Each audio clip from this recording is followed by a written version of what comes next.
De manera paralela a todo esto que ha ocurrido el día de hoy, a las manifestaciones, hay informaciones, además también de saqueos, sobre todo en varios lugares de la capital venezolana.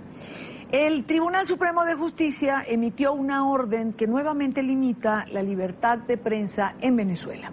Impide a los medios de comunicación divulgar videos de linchamientos.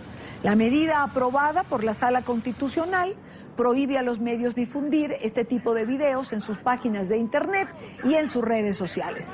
El tribunal argumenta que la transmisión reiterada de estos videos podría exaltar hechos contrarios a la esencia misma de la convivencia social.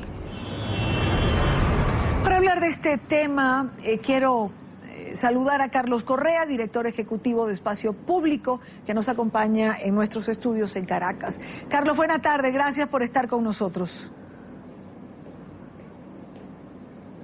Muchísimas gracias por la invitación, Idania. Muchos saludos. Carlos, evidentemente no es agradable, no es quizás constructivo, por definirlo de alguna manera, el poner estos videos al aire de los linchamientos que han venido ocurriendo en Venezuela en los últimos meses. Pero, en todo caso, ¿es una limitante más a la libertad de expresión? Sí, por supuesto, porque además en este caso se mencionan dos portales, en concreto la Caraota Digital y La Patilla, y se les prohíbe la difusión. Entiendo que ellos colocaron eso en unas notas en sus portales, pero además prohíbe cualquier difusión a futuro, ¿no?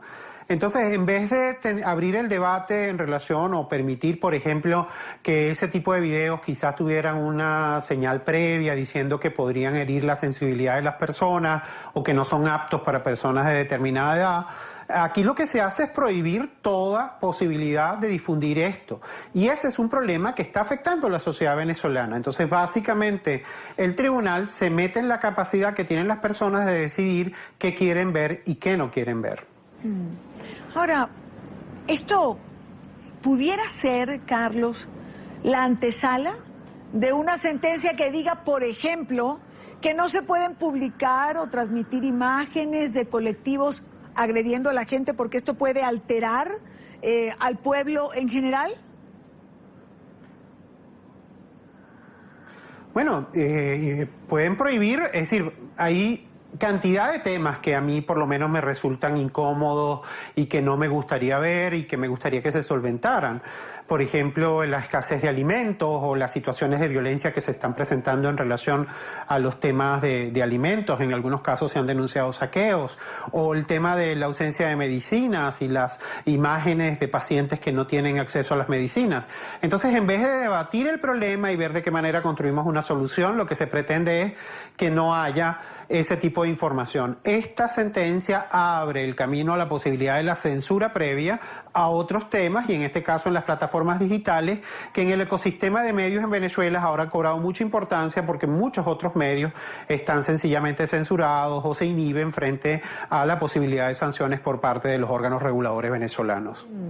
No quiero dejar por fuera de nuestra conversación, Carlos, el tema de las agresiones a periodistas. Lo hemos visto ya, lo vimos en el Consejo Nacional Electoral hace un par de semanas atrás, lo vimos esta semana, también con las agresiones al equipo de Vivo Play y a otros periodistas. 19 fue la cifra que estuvimos manejando, porque pareciera que para el gobierno de Venezuela, lo decías en tu comentario, el problema no es lo que pasa, el problema es el medio o el periodista que lo está transmitiendo. Sí, efectivamente. Bueno, por cierto, hoy en la Asamblea Nacional hubo una sesión en la que algunos de los periodistas afectados pudieron expresar qué fue lo que ocurrió esta semana en las inmediaciones de una avenida en el centro de Caracas, la avenida Fuerza Armada. Y además en el día de hoy también la Comisión Interamericana de Derechos Humanos sacó un comunicado rechazando la represión a los manifestantes y la violencia contra periodistas en el contexto de manifestaciones. Ya tenemos tiempo en el que a los periodistas que están en el contexto de manifestaciones haciendo haciendo cobertura, y especialmente cuando se hace cobertura de la actuación violenta por parte de los organismos de seguridad, son reprimidos, se les decomisan las cámaras, o se les roban las cámaras, o se les borran las imágenes, o se agreden a los periodistas.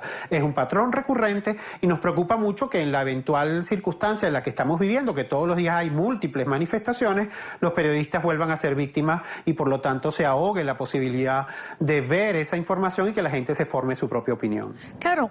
Ahora, ¿cómo protegerlos, Carlos? ¿Cómo proteger a los periodistas? Al final lo decían varios de ellos en la oportunidad que tuve de conversar con varios de los agredidos, se han convertido en carne de cañón. ¿Cómo protegerlos de este tipo de agresión? Porque hasta ahora pareciera que se les quiere intimidar, pero cuando vemos la nariz partida de Julio Borges, las fracturas múltiples del tabique nasal y del pómulo, nos preguntamos, ¿será que esto también puede pasarlo a uno de nuestros colegas que está en la calle cubriendo la información? Sí, no, ya les ha pasado. Hemos tenido casos muy graves de agresiones y ataques y hechos violentos contra periodistas. Mira, yo creo que aquí es muy importante que el gremio, las organizaciones se solidaricen. Una de las cosas que está pasando, y en los últimos tiempos es evidente, es que se está demostrando quiénes son los responsables. No quiénes son los responsables en la gran política, sino quiénes son los agresores. Ya lo sabemos, tenemos sus nombres. Es decir, es muy difícil para el gobierno eludir su responsabilidad porque se sabe que las agresiones, al menos en el centro de la ciudad, corresponden a un grupo de personas que están plenamente identificados. Entonces, los periodistas están aprendiendo a documentar lo que ocurre. Las organizaciones estamos también contribuyendo a visibilizar el problema y subirle el costo de las agresiones a los periodistas, pero evidentemente pareciera, si no hay un signo, un cambio concreto en la política gubernamental, que esa situación no tiene signos de cambio. Lo que sí es cierto es que los periodistas mantienen la voluntad de informar y la sociedad está ansiosa de conseguir esas noticias. Entonces creo que desafortunadamente no hay historia corta para que efectivamente se cese la violencia contra los reporteros en la calle, especialmente los que portan cámaras, los camarógrafos de televisión o los fotoreporteros, especialmente a los periodistas de televisión, quienes son las víctimas más recurrentes que nosotros hemos documentado cuando hacemos seguimiento de esta situación.